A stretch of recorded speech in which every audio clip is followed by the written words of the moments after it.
இந்த வீடியோவில் TNPSC exam unit 1க்குரிய குறில் நெடில் வேறுபாடு, லகர லகர வேறுபாடு, நகர நகர வேறுபாடு, ரகர ரகர வேறுபாடு இது ரிலேட்டடாக 50 கொஸ்டின்ஸ் பார்க்க போகிறோம்.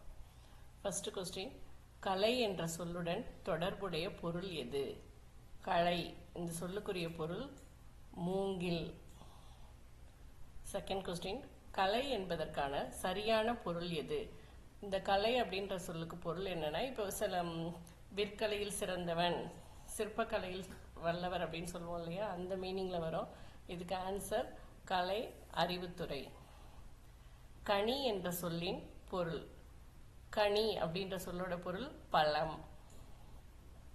இங்கே 3 சொல்லி நீ கொடுத்துருக்காங்க. கனி என்ற சொல்லின் பொருள், இந்த 3 சொல்லி நீ வந்திருந்தா கணக்கீடு, கணக்கு, கணிதம் சார்ந்ததான் வரும் இது.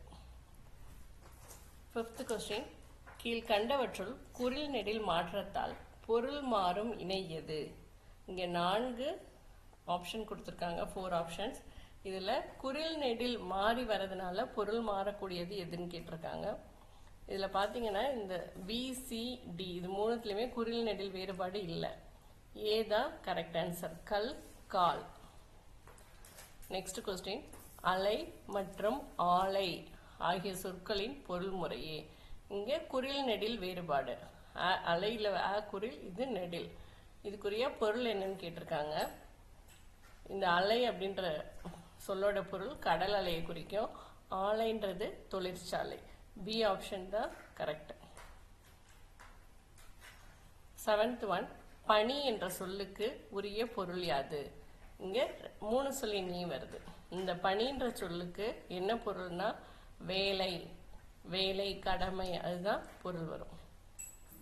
நெக்ஸ்ட், பனி என்ற சொல்லின் பொருள் யாது? இங்க 2 சொல்லி நீ வருது. இந்த பனிக்கு வந்து குளிரா இருக்கிறது அப்படின்னு சொல்லுவோம் இல்லையா, பனி பெய்யுதுன்னு, அந்த பொருள்ல வரும் குளிர் துளி. நெக்ஸ்ட், இறை என்ற சொல்லுக்கு உரிய பொருள் எது? இறை அப்படின்னா இதுல வந்து இறைவனை குறிக்கக்கூடியது, நம்ம வந்து இந்த இறைன்ற இந்த ரை தான் யூஸ் பண்ணுவோம். ஸோ இங்கே கொடுத்துருக்க ஆப்ஷனில் கடவுள் தான் ஆன்சர். நெக்ஸ்ட், இறை என்ற சொல்லின் பொருள். இந்த இறையோட பொருள் என்னன்னா உணவு. உணவு, வேட்டையாடப்படும் உயிர், இறை கிடைச்சிருச்சு அப்படின்னு சொல்லுவாங்க இல்லையா, அதுதான் உணவு, வேட்டையாடப்படும் உயிர். நெக்ஸ்ட், கீழ்கண்டவற்றுள் ரகரம் இடம்பெறாத சொல் எது? இப்ப காற்று, அறம், மாற்றம் இது எல்லாத்துலயும் இந்த ரகரம் வருது. இதுல மட்டும்தான் மரம், இதுல தான் ரகரம் மாறி வருது. நெக்ஸ்ட், அறம் என்பதற்கு மிக சரியான பொருள் எது? அறம் என்ற சொல்லோட பொருள் கேட்டிருக்காங்க. இதுல இடையின ர வந்தா வேற, வல்லின ர வந்தா வேற பொருள் மாறுபடும். நமக்கு இங்க கொடுத்திருக்கிறது வல்லின ர கொடுத்திருக்காங்க. அறம்ன்ற சொல்லுக்கு ஆன்சர் நல்வழி, ஒழுக்கம். மரம் என்ற சொல்லுடன் தொடர்புடைய பொருள் எது? மரம் நமக்கு இடையின ர வந்துச்சுன்னா செடி, கொடி, மரம் அந்த இதுல வந்துடும். இந்த மரம்ன்றது நமக்கு குறிக்கக்கூடிய பொருள் வீரம். மரம்ன்ற சொல்லோட பொருள் வீரம். கீழ்கண்டவற்றுள் தவறான இணையை தேர்ந்தெடுக்கவும். 4 ஆப்ஷன் கொடுத்து இதுல தவற பொருள் எதுக்கு தவறு அப்படின்னு கேட்டிருக்காங்க. இங்க அறம்ன்றது கருவி, இது வந்து நம்ம மரத்தை வெட்டுறதுக்குலாம் அறம் யூஸ் பண்றாங்க அப்படின்னு வரும் இல்லையா, இது கரெக்ட் தான். நெக்ஸ்ட், வல்லினர அறம் கொடுத்துருக்கிறது நல்வழி, இதுவும் கரெக்ட். மரம், வீரம், இதுவும் கரெக்ட் தான். அடுத்து மரம் அப்படின்னு இங்க இடையின ரே கொடுத்துட்டு அதுக்கு பொருள் வந்து வீரம்னு கொடுத்துருக்காங்க, இது தவறு. ஸோ டி தான் ஆன்சர். 15th கொஸ்டின், வழி, வழி, வழி ஆகியவற்றின் சரியான பொருள் வரிசை எது? இந்த ஃபர்ஸ்ட் ஒன் வந்து நமக்கு இப்போ தலைவலிக்குது அப்படின்லாம் சொல்லுவோம் இல்லையா, அந்த வழியை குறிக்கக்கூடியது. ஸோ இது இங்கே கொடுத்துருக்கிறதுல பார்த்தீங்கன்னா நோவுன்ற பொருளில் வரும். அடுத்து இந்த வழி வந்து காற்று, இதுக்கு பாதை, இந்த பாதையில் இந்த வழியில் போகணும் அப்படின்னு சொல்லுவோம் இல்லையா, பாதை. பி தான் இதுக்கு சரியான ஆன்சர். 16th ஒன், மனம், மனம், மண் ஆகியவற்றில் வாசனை என்பதை குறிக்கும் சொல் எது? அவங்க இங்க கொடுத்திருக்க 3 வார்த்தையில எந்த வார்த்தைக்கு வாசனைன்ற பொருள் வரும் அப்படின்னு கேக்குறாங்க. இந்த ஃபர்ஸ்ட் மனம் 2 சொல்லி மனம் இருக்கிறது நம்ம உள்ளத்தை குறிக்கக்கூடியது. இந்த மனம் தான் வாசனை அப்படின்ற பொருள்ல நமக்கு வரும். ஸோ பி தான் கரெக்ட் ஆன்சர். பள்ளி மற்றும் பள்ளி ஆகிய சொற்கள் எவ்வகை வேறுபாட்டிற்கு எடுத்துக்காட்டு. இந்த இடத்துல 2 வார்த்தைக்கும் என்ன வேறுபாடு இருக்கு அப்படின்னு பார்த்தோம்னா லகரம் லகரம், இதுதான் இங்க வேறுபாடு. 18th கொஸ்டின், வளம் மற்றும் வளம் ஆகியவற்றின் பொருள் முறையே. இந்த இடத்துல லகர வேறுபாடு தான் கொடுத்துருக்காங்க. பொருள் நம்ம கரெக்டாக மார்க் பண்ணணும். இந்த வளமோடது செழிமை, செல்வம் அந்த மாதிரி பொருள்ல வரும். இந்த வளம்க்கு சுற்றி வருதல், இப்போ கிரிவலம் வர்றது அப்படிலாம் சொல்லுவாங்க இல்லையா, அதுதான். பி ஆப்ஷன் தான் கரெக்ட். 19th ஒன், மனம் என்பதன் பொருள் யாது. நம்ம ஏற்கனவே ஒரு கொஸ்டின்லயே பார்த்துட்டோம் இல்லையா. 2 சொல்லி மனம் வந்தா உள்ளம்னு பொருள், 3 சொல்லி வந்துச்சுன்னா வாசனை. 20th கொஸ்டின், இலை என்பதன் மற்றொரு பெயர் எது. இலை தலைகள் அப்படின்னு வரும். இலைன்றதுக்கு மற்றொரு பொருள் தலை. புடவை என்னும் பொருள் தரும் சொல் எது. கூரை புடவை அப்படின்னு சொல்லுவாங்க இல்லையா. இந்த இடத்துல வல்லினர் ஐ வருமா இடையினர் ஐ வருமா அப்படின்னு பார்த்தோம்னா, இந்த இடையினர் ஐ அப்படின்றது நம்ம வீட்டுக்கெல்லாம் கூரை போடுறது அப்படின்னு சொல்லுவோம் இல்லையா, அதுக்கு இடையினர் ஐ யூஸ் பண்ணுவோம். புடவையை குறிக்கக்கூடிய கூரைக்கு ஏ தான் கரெக்ட் ஆன்சர், வல்லினர் ஐ வரணும். நெக்ஸ்ட், வெள்ளம் வெள்ளம் ஆகிய சொற்களின் சரியான பொருள் வரிசை எது. இந்த வெள்ளம்க்கு என்ன பொருள்னா, இப்ப மழை பெய்யறப்பெல்லாம் நிறைய வெள்ளம் வந்துருச்சு அப்படின்னு சொல்லுவோம்ல, அதுக்கு இந்த வெள்ளம் யூஸ் பண்ணணும். இந்த வெள்ளம் லகரம், இது என்னன்னா நம்ம பொங்கலுக்கெல்லாம் யூஸ் பண்றோம்ல வெள்ளம் இனிப்பு செய்யறதுக்கு, அது. ஸோ கரெக்ட் ஆப்ஷன் நீர் பெருக்கு இனிப்பு சுவையுடையது, பி தான் கரெக்ட். நெக்ஸ்ட், மலை மாலை ஆகிய சொற்களின் சரியான பொருள் வரிசை எது. மலைன்றது உயரமான மலையெல்லாம் குறிக்கக்கூடியது. ஸோ இங்க சிகரம்னு வரும். மாலை, மாலைக்கு 2 பொருள் இருக்கும். நம்ம காலை மாலை அந்த மாதிரி வேலையை குறிக்கக்கூடியது. இன்னொன்று கழுத்தில் அணியக்கூடிய மாலை. நமக்கு கொடுத்துருக்க ஆப்ஷன்ல மாலை பொழுது கொடுத்துருக்காங்க. ஸோ பி தான் கரெக்ட். நெக்ஸ்ட் 24th கொஸ்டின், பறவை பறவை ஆகிய சொற்களின் சரியான பொருள் வரிசை. வல்லினர பறவை வந்துச்சுன்னா அது பறக்கக்கூடிய பறவையை குறிக்கும். இந்த இடைநிற பறவை கடலை குறிக்கக்கூடிய வார்த்தை. பி ஆப்ஷன் தான் கரெக்ட். 25th கொஸ்டின், ஏரி ஏரி ஆகிய சொற்களின் சரியான பொருள் வரிசை எது. நம்ம ஏரினா ஒன்று நீர்நிலையை குறிக்கக்கூடியது, இன்னொரு ஏரி மேலே ஏறி போகிறது, அந்த மாதிரி இதை குறிக்கக்கூடியது. இப்போ இடையின ரீ நீர்நிலை, வல்லின ரீ இருக்கிறதுக்கு மேலே ஏறி போகிறது அப்படின்ற பொருள். ஸோ பி ஆப்ஷன் தான் கரெக்ட். பழம் பழம் ஆகிய சொற்களின் சரியான பொருள் வரிசை எது. இந்த சிறப்பழகரம் வந்துச்சுன்னா அது ஃப்ரூட், கனியை குறிக்கக்கூடியது. இந்த பழம்க்கு வலிமை அப்படின்னு பொருள். பி தான் கரெக்ட் ஆன்சர். நெக்ஸ்ட், உரை உரை ஆகிய சொற்களின் சரியான பொருள் வரிசை எது.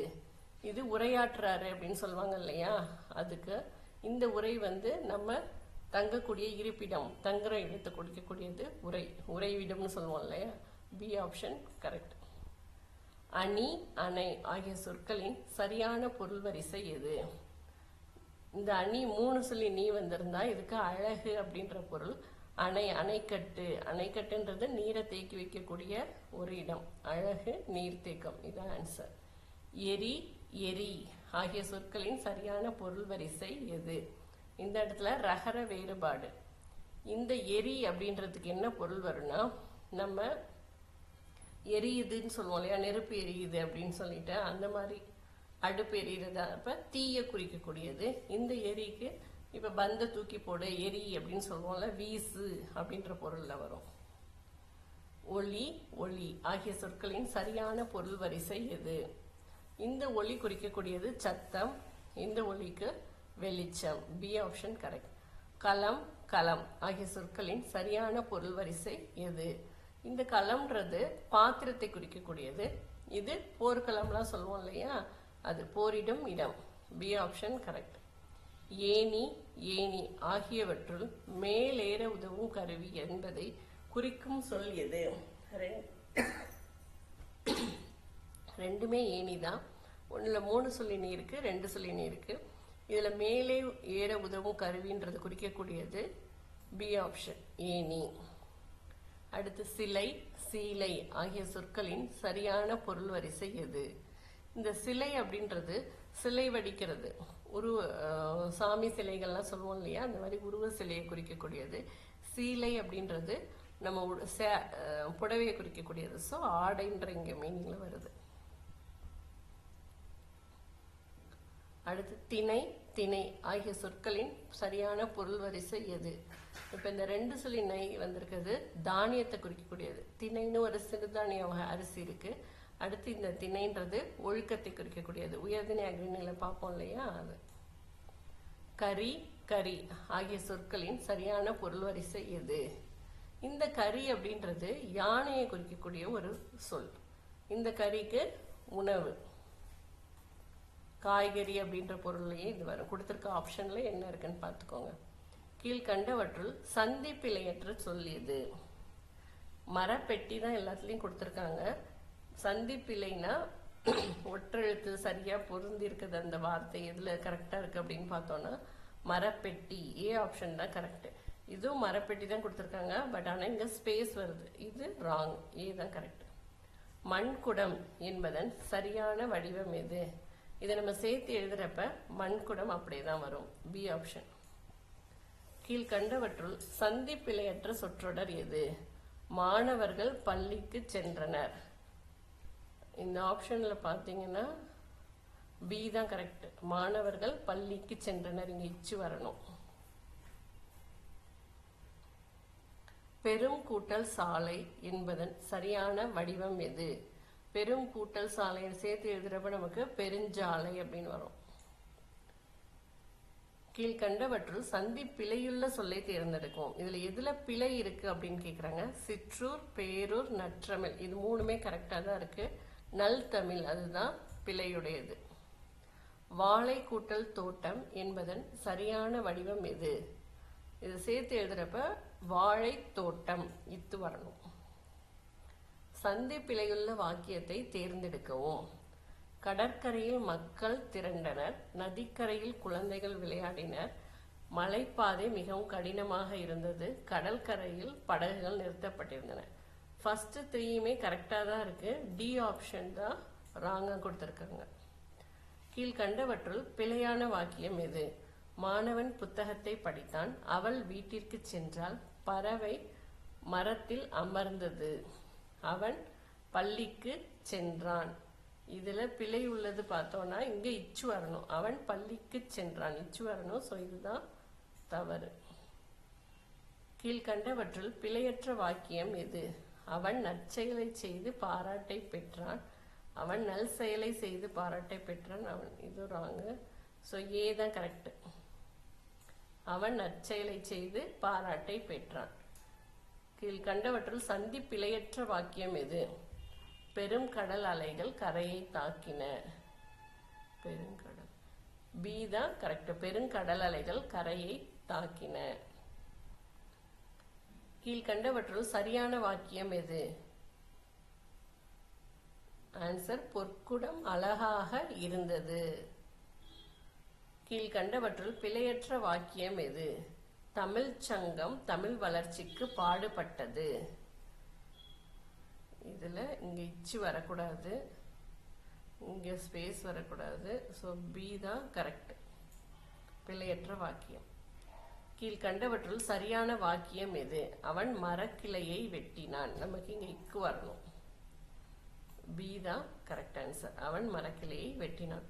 சரியான சந்தியை கொண்ட வாக்கியத்தை தேர்ந்தெடுக்கவும். அம்மா தீப்பெட்டியை மேசையில் வைத்தார். B option correct. நாடு கூட்டல் பற்று என்பதன் சரியான வடிவம் எது? இது நம்ம சேர்த்து எழுதுறப்ப நாட்டுப்பற்று அப்படின்னு வரும். நாடு கூட்டல் பற்று, நாட்டுப்பற்று. Okay, thank you.